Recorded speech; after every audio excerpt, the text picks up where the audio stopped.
20 question तक हो चुका था। आज 21वां क्वेश्चन देखते हैं। एक 6 वर्ष की लड़की खेल कूद में असाधारण योग्यता का प्रदर्शन करती है। उसके माता पिता दोनों ही खिलाड़ी हैं। उसे नृत्य प्रशिक्षण प्राप्त करने भेजते हैं और सप्ताहांत में उसे प्रशिक्षण देते हैं। बहुत संभव है कि उसकी क्षमताएं निम्नलिखित दोनों के बीच परस्पर प्रतिक्रिया का परिणाम होगी। पहला ऑप्शन आनुवांशिकता और पर्यावरण, दूसरा ऑप्शन वृद्धि और विकास, तीसरा ऑप्शन स्वास्थ्य और परीक्षण, चौथा ऑप्शन अनुशासन और पौष्टिकता।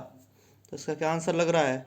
6 वर्ष की लड़की है, खेलकूद में असाधारण योग्यता है और उसके माता पिता दोनों ही खिलाड़ी हैं, तो अनुवांशिकता है मिल गई उसको माता पिता से, वो भी खिलाड़ी थे।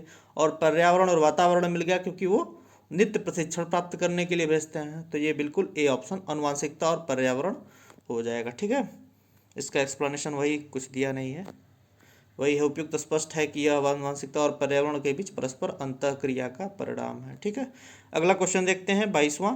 निम्नलिखित में से कौन सा समाजीकरण के गौण वाहक हो सकते हैं? पहला ऑप्शन परिवार और पास पड़ोस, दूसरा ऑप्शन विद्यालय और पास पड़ोस, तीसरा ऑप्शन विद्यालय और निकटतम परिवार के सदस्य, चौथा ऑप्शन परिवार और रिश्तेदार। तो इसका क्या आंसर होगा? देखिए, ये गौण वाहक मतलब जो मुख्य न हो। ठीक है, जो मुख्य न हो, जो मुख्य न हो उसे गौण वाहक बोलते हैं। ठीक है, तो परिवार जो है प्राथमिक होता है, जिसमें परिवार होगा वो तो बिल्कुल मुख्य है। परिवार यहाँ भी आ गया, ये भी कट गया ऑप्शन। ये देखिए निकटतम परिवार आ गया, यहाँ भी ये भी कट। बी ऑप्शन है विद्यालय और पास पड़ोस। विद्यालय और पास पड़ोस क्या होगा? ये गौण वाहक हो जाएंगे। ठीक है, समाजीकरण के गौण वाहक विद्यालय और पास पड़ोस हो सकते हैं।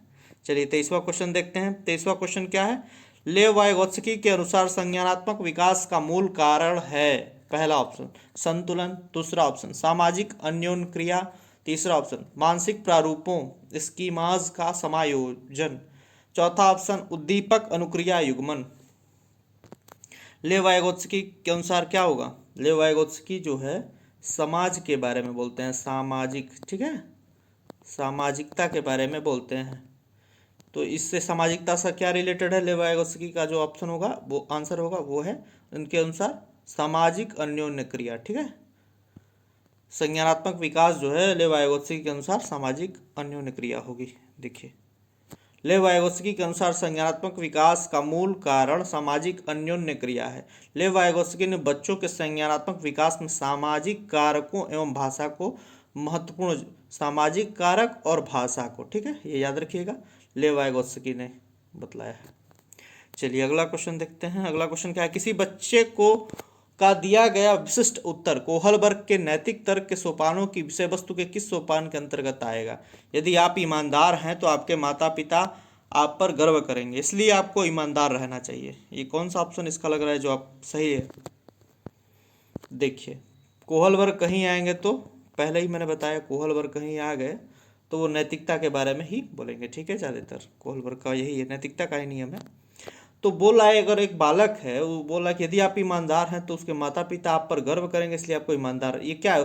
समाज से सीखा है, समाज में देखा है कि वह ईमानदार है तो माता पिता उसके गौरवान्वित महसूस करते हैं। ठीक है, तो समाज में से देख के सीखा है।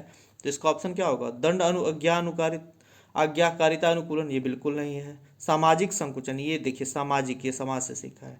तीसरा बिल्कुल नहीं, अच्छी लड़का लड़की कानून व्यवस्था बिल्कुल नहीं। ये जो बी ऑप्शन है ये सामाजिक संकुचन अनुकूलन, ये बिल्कुल सही है। देख लेते हैं इसका एक्सप्लेनेशन, देख लीजिए इसका एक्सप्लेनेशन। यदि आप ईमानदार हैं तो आपके माता पिता आप पर गर्व करेंगे, इसलिए आपको ईमानदार रहना चाहिए। यह कथन सामाजिक संकुचन अनुकूलन के अंतर्गत आता है। सोपान के उचित अंतर्गत उचित कार्यों को आलोचनात्मक ढंग से परखकर समस्त समुदाय के द्वारा स्वीकृत किए गए सामान्य व्यक्तिगत अधिकारों व मानदंडों के रूप में परिभाषित करने की प्रवृत्ति आ जाती है। अगला देखते हैं। जीन पियाजे के अनुसार अधिगम के निम्नलिखित में से क्या आवश्यक है? तो हम सबसे पहले यही बोले हैं कि निगेटिव को हटा लेते हैं। ठीक है, इसका ऑप्शन पहले देख लेते हैं। शिक्षार्थी के द्वारा पर्यावरण की सक्रिय खोजबीन, दूसरा ऑप्शन देखिए वयस्कों के व्यवहार का अवलोकन, तीसरा ऑप्शन देखिए ईश्वरीय न्याय पर विश्वास, चौथा ऑप्शन शिक्षकों और माता पिता द्वारा पुनर्बलन। क्या होगा इसका आंसर? देखिए निगेटिव हटा लेते हैं। वयस्कों का व्यवहार अवलोकन, इससे कोई मतलब नहीं है। ईश्वरीय न्याय, ये तो बिल्कुल गलत है। शिक्षकों और माता पिता द्वारा पुनर्बलन, ये देखिए पहला ऑप्शन कितना पॉजिटिव लग रहा है। शिक्षार्थियों के द्वारा पर्यावरण की सक्रिय खोजबीन, जीन पियाजे का यही कहना है कि बच्चे जो हैं पर्यावरण से स्वयं ही सीख जाते हैं, अंतःक्रिया करके, ठीक है, खुद सीख जाते हैं, खुद ज्ञान का निर्माण कर लेते हैं। जीन पियाजे के अनुसार अधिगम के लिए विद्यार्थी के द्वारा पर्यावरण की सक्रिय खोज भी आवश्यक है। ये ऑप्शन बिल्कुल सही हो जाएगा। चलिए 26वां क्वेश्चन देखते हैं।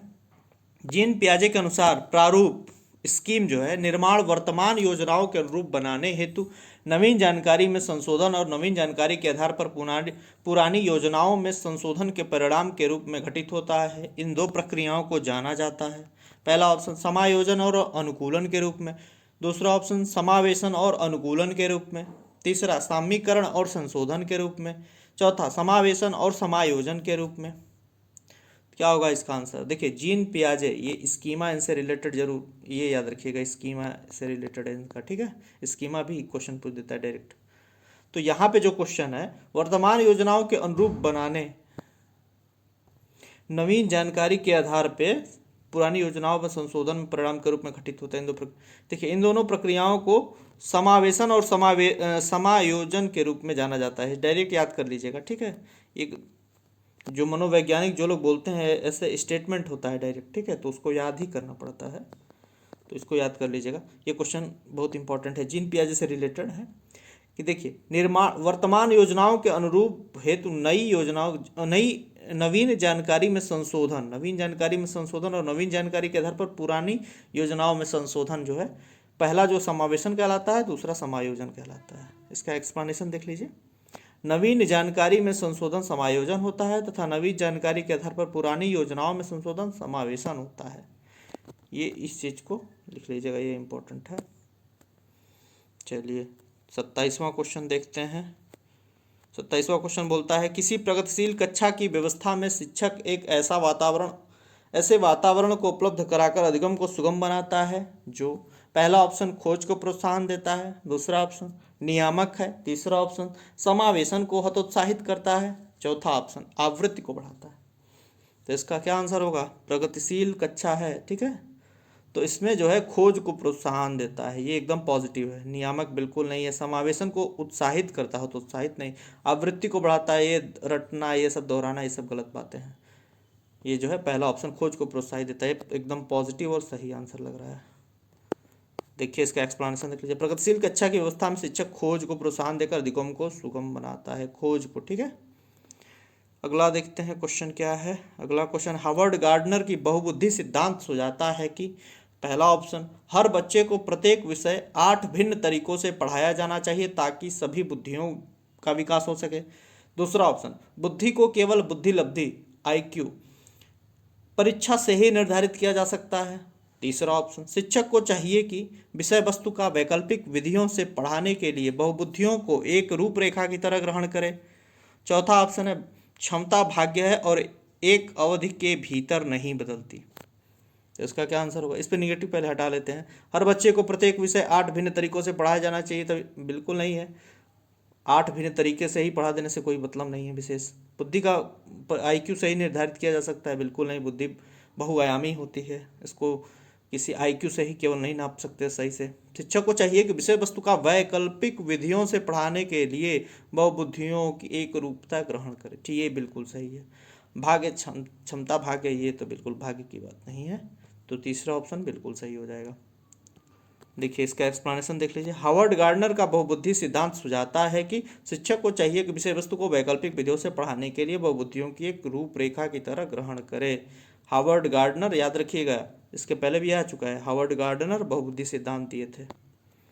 अगला क्वेश्चन है 29वां, कोई 5 साल की लड़की एक टी-शर्ट को तह करते हुए अपने आप से बात करती है। लड़की द्वारा प्रदर्शित व्यवहार के संदर्भ में निम्नलिखित में से कौन सा सही है? पहला ऑप्शन जीन पियाजे और लेव वाइगोत्स्की इसकी व्याख्या बच्चे के विचारों की अहम केंद्रित प्रकृति के रूप में करेंगे। दूसरा ऑप्शन जीन पियाजे इसे अहम केंद्रित भाषा कहेगा और लेव वाइगोत्स्की इसकी व्याख्या बच्चे के द्वारा निजी भाषा से अपनी क्रियाओं को नियमित करने के प्रयासों के रूप में करेगा। तीसरा ऑप्शन जीन पियाजे इसकी व्याख्या सामाजिक अन्योन्य क्रिया के रूप में करेगा और लेव वाइगोत्स्की इसे खोजबीन मानेगा। चौथा ऑप्शन जीन पियाजे और लेव वाइगोत्स्की इसकी व्याख्या बच्चे के द्वारा अपनी माँ के अनुकरण के रूप में करेंगे। तो देखिए इस क्वेश्चन में जो है, अगर बच्चा अपने से ही बात करता है तो दो वैज्ञानिक इसके बारे मनोवैज्ञानिक आते हैं, जीन पियाजे एक आते हैं। तो जीन पियाजे, जो बच्चा अपने मन में खुद से बात करता है, तो जीन पियाजे उसको क्या बोलते हैं? अहम केंद्रित बोलते हैं, ठीक है, उसको बोलते हैं अहम केंद्रित। सेम चीज को लेव वाइगोत्स्की क्या बोलते हैं? जो बच्चे अपने से बात करते हैं, लेव वाइगोत्स्की बोलते हैं। वाइगोत्स्की बोलते हैं इसे क्या? निज वार्ता या व्यक्तिगत वार्ता। सेम चीज को, ठीक है, व्यक्तिगत वार्ता या निज वार्ता, ठीक है। तो देख लेते हैं इसमें क्या है। जीन, पहला ऑप्शन जीन पियाजे और लेव वाइगोत्स्की, इसकी व्याख्या बच्चे के विचारों बिल्कुल नहीं, दोनों नहीं कहते। जीन पियाजे अहम केंद्रित कहते हैं, ये सही है। और लेव वाइगोत्स्की इसकी व्याख्या बच्चे के निजी भाषा, निजी भी होगा या व्यक्तिगत भी आ सकता है कहीं, देखिएगा, ये दोनों सही है, ये बिल्कुल सही है। देख लीजिए इसका एक्सप्लेनेशन बी, यदि कोई लड़की ऐसा व्यवहार करती है तो जीन पियाजे इसे अहम केंद्रित भाषा बोलेंगे और लेव वाइगोत्स्की इसकी व्याख्या निजी भाषा के रूप में कहेंगे, ठीक है। अगला देखते हैं, लिंग है, लिंग क्या है? तो पहला ऑप्शन जैविक सत्ता, दूसरा ऑप्शन शारीरिक संरचना, तीसरा ऑप्शन सहज गुण, चौथा ऑप्शन सामाजिक संरचना। लिंग पूछ दे तो जैविक सत्ता है, ठीक है। जेंडर लेकिन पूछ दे तो क्या होगा? जेंडर और उसको पूछ दे उस हिसाब से तो सामाजिक भी हो जाएगा, ठीक है। यहाँ पे लेकिन डायरेक्ट लिंग अगर के पूछ दे तो ये जैविक सत्ता हो जाएगी।